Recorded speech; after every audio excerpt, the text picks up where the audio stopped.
আজকে গিয়েছিলাম টিএমও ক্যাফেতে ওদের 399-এর কম্বোটা ট্রাই করার জন্য। তোমরা মেনুটা পজ করে দেখে নিতে পারো কী কী আইটেম আছে। তবে যাই থাক না কেন সমস্তটাই একটা প্লেটের মধ্যে থুবিয়ে দিয়ে দিয়েছে, যার জন্য খেতে তো আমার খুবই প্রবলেম হচ্ছিলো। আর প্রত্যেকবারই না এখানের মোমোটা খুবই বাজে হয়, মানে উপরের কোটিংটা এত মোটা আর শক্ত, ভিতরে তো চিকেন বলতে কিছু থাকেই না। আর এই প্রনের আইটেমটা তো পুরো জালি, মানে নামকে বাস্তে প্রন, একটা প্রনকে মাঝখান দিয়ে কেটে পুরোটাই পেঁয়াজ আর ক্যাপসিকাম দিয়ে একটা বেসন দিয়ে দল্লা পাকিয়ে দিয়েছে।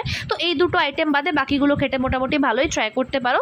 তারপর গিয়েছিলাম গ্রিন অ্যাপেল শেক খেতে, যেটার উপরের আইসক্রিমটা আমার মতনই গলে গেছে গরমের মধ্যে, আর দেখে মনে হচ্ছে না স্নানের মাগের মতো বড়, বাট ভেতরটা পুরোটাই ফাঁপা। যাই হোক, তারপর চলে এলাম বাড়ি। আর এসে তো হলো আমার পিরিয়ড। দেখো মায়ের ফোনে টাইম দেখাচ্ছি, সকাল 5:30 বাজে, আমি এখনও ঘুমাইনি।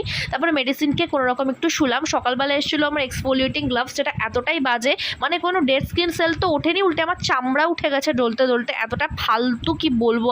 আর তারপরে এসেছিলো রেক্সোনা, যেটাকে ছাড়া আমি একটা দিনও কাটাতে পারি না। তো লিচু খেতে খেতে ব্লগটা এন্ড করি।